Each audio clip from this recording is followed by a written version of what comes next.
Un magistrado electoral que está procesado penalmente por reclutar testigos falsos para Álvaro Uribe ordenó examinar las cuentas de los dirigentes del Pacto Histórico y otros partidos involucrados en la administración de la campaña Petro Presidente en busca de pruebas de aportes ilegales.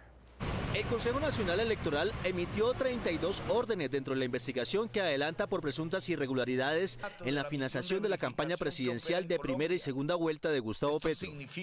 El documento firmado por los magistrados Benjamín Ortiz y Álvaro Hernán Prada consta de requerimientos precisos e inspecciones a las sedes de campaña de la coalición del Pacto Histórico. Llama la atención que hay 15 órdenes puntuales a la DIAN para tener la información de quienes manejaron recursos de campaña presidencial, entre ellos el actual presidente de Ecopetrol, Ricardo Roa. Copia de la facturación electrónica en la cual el ciudadano en mención figura como adquiriente de bienes y servicios durante el periodo comprendido desde el 1 de enero hasta el 31 de diciembre de 2022. En el documento también figura la recepción de testimonios de la entonces tesorera de campaña y el experto en redes sociales que se encargó de reclutar testigos electorales, con el objeto de que exponga en la presente actuación administrativa sobre las circunstancias de tiempo, modo y lugar en relación con el desarrollo de las funciones que desempeñó en el marco de la campaña electoral de primera y segunda vuelta presidencial del ciudadano Gustavo Francisco Petro Urrego. El organismo electoral pidió a la Aeronáutica Civil la relación de los viajes aéreos y los documentos de la empresa que transportó a Petro, pero fue específica en tener la identificación de sus acompañantes de viajes. También ordenó la inspección a la sede de la firma encargada de auditar las cuentas de campaña y a las instalaciones de la Unión Patriótica.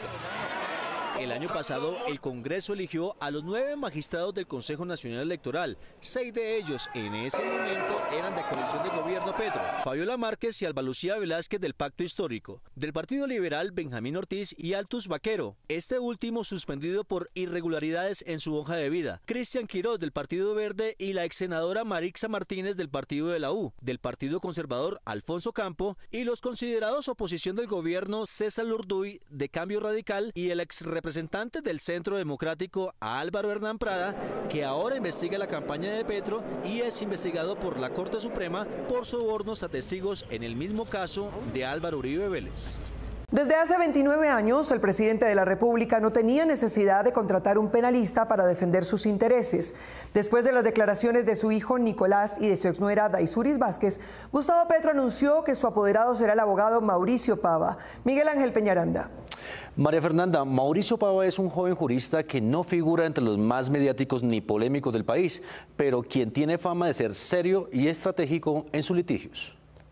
Esta mañana el presidente Gustavo Petro sorprendió de nuevo al país con un mensaje en su cuenta de Twitter. Se refería a la situación jurídica de su hijo Nicolás, quien dio hoy una entrevista lamentando que su papá lo hubiera abandonado en la actual crisis. Quiero anunciar a Colombia. El presidente dividió en 4 párrafos su mensaje. En el primero, habló como padre, tal vez respondiendo a los reclamos de su hijo mayor. Lo sucedido con mi hijo es para mí terrible y muy lamentable. Ojalá algún día pueda hablar con él y perdonarnos. En la segunda parte, reiteró su respeto por las instituciones del país. Como lo dije antes, no presionaré como presidente a la justicia en su caso. Los funcionarios judiciales que intervengan en su proceso serán por mí respetados. En el tercero, pareció adelantarse a las afirmaciones hechas por Nicolás Petro y por su expareja Daisuris Vázquez, quienes, negociando su libertad y penas con la Fiscalía, sugirieron que el presidente sabía de la existencia de irregularidades en su campaña presidencial. La campaña no recibió dinero alguno de carácter ilícito y de lo sucedido me enteré por una reunión que tuve con la exesposa de Nicolás en mi oficina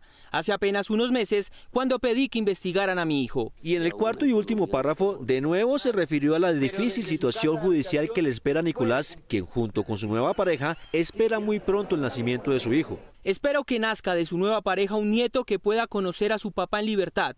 Yo conocí a Nicolás en las rejas de mi prisión. Aún en lo más terrible se aprende que todos mis hijos e hijas, incluido Nicolás y yo mismo, podamos con esta dura experiencia ser mejores seres humanos. Esta semana, el fiscal que ordenó la captura de Nicolás Petro aseguró en medio de las audiencias judiciales que se transmitieron en vivo a todo el país que el hijo del presidente se enriqueció ilícitamente y aprovechó la intención del encartado de colaborar con la justicia para endilgarle el ingreso de parte de esos dineros a la campaña de Gustavo Petro. Dichos dineros, con los cuales incrementó su patrimonio económico el señor Nicolás Fernando Petro Burgos de manera injustificada, unos de ellos ingresaron a sus arcas y otros a la campaña presidencial del año 2022, donde resultó electo nuestro actual presidente, el doctor Gustavo Petro Urrego. Una vez se concretó la colaboración de Nicolás Petro con la Fiscalía, con lo que se supone que será una audiencia en contra de la financiación de la campaña, el presidente Petro buscó y contrató a un abogado penalista para su propia defensa. Le he otorgado poder al conjuez de la Sala de Casación Penal de la Corte Suprema de Justicia, Mauricio Pava Lugo, para que me represente. Mauricio Pava Lugo, aunque no está en la lista de los penalistas más mediáticos o controvertidos, es un joven abogado con buena reputación por su desempeño profesional serio y alejado de los escándalos. Se graduó de la Universidad de Caldas,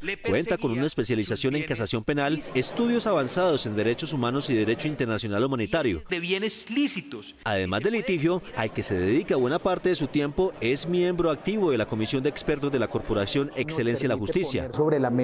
Pava fue asesor del gobierno en la preparación del proyecto de ley para conversar con las bandas ilegales que finalmente no ha sido aprobado en el Congreso. El expresidente Samper le dijo a Noticias 1 que la situación del presidente está siendo instrumentalizada por la oposición para frenar al gobierno. César Gaviria pidió serenidad y recordó que el periodo presidencial es de 4 años. Y Álvaro Uribe prefirió hablar de sus propias campañas. El expresidente más decidido en la defensa de Gustavo Petro fue quien habló con más fuerza. Aseguró que se fragua un golpe de Estado blando, como lo había dicho el mismo mandatario. Es una historia de lucha. Aquí lo que hay es en marcha un golpe de Estado pasivo que consiste en desestabilizar el gobierno para que no pueda seguir gobernando. El expresidente aseguró que el proceso judicial contra Nicolás Petro está siendo instrumentalizado por la oposición. Lo que pretenden la oposición frente al gobierno es utilizar el caso del hijo del presidente Petro para llegar hasta el presidente, desestabilizar el gobierno y crear circunstancias de incertidumbre que le hagan daño. Le pidió al país fidelidad con la democracia. El presidente tiene que cumplir con su proyecto político y nosotros tenemos la obligación como demócratas de dejar que lo haga. También se pronunció el expresidente César Gaviria, quien a pesar de ser uno de los más críticos con el gobierno de Petro, no dudó en apoyarlo. Actuemos con serenidad, que pensemos en nuestra democracia, que pensamos que al presidente Petro lo elegimos para un periodo que solo se cumple dentro de 3 años. Y que él tiene la oportunidad de defenderse. Reconoció que las cuentas ante el Consejo Nacional Electoral siempre han estado en una situación de claroscuro. Si hay alguna cosa clara, es que no hay ninguna campaña que provea al Consejo Nacional Electoral con una información exacta de todo lo que entró y todo lo que salió a una campaña. Todo lo acomodan un poco. Reconoció la reacción tranquila del presidente, a pesar de estar pasando por una dolorosa situación familiar. Él ha actuado con mesura. Él ha respetado a los jueces, él ha respetado a la fiscalía. Mientras tanto, el expresidente Álvaro Uribe se pronunció a través de las redes sociales. Recordó la ñeñe política y después afirmó que la financiación de sus campañas fue transparente. Pueden revisar la financiación detrás de mis campañas. Mi intenso trabajo con la comunidad no ha necesitado grandes sumas de financiación política y los recursos han sido honestos y de conocimiento público. Entre tanto, Andrés Pastrana cuestionó en su cuenta de Twitter la terna presentada por el presidente Gustavo Petro para la elección del fiscal, en reemplazo de Francisco Barbosa, cuyo periodo se cumple en febrero del año entrante. La terna para fiscal es cortina de humo cuando Petro está impedido para presentarla, puesto que él mismo, su familia y su gobierno enfrentan infinidad de causas en torno a la financiación ilícita de su campaña presidencial. Entre tanto, el expresidente Iván Duque no se pronunció, aunque usualmente tribuna todos los días.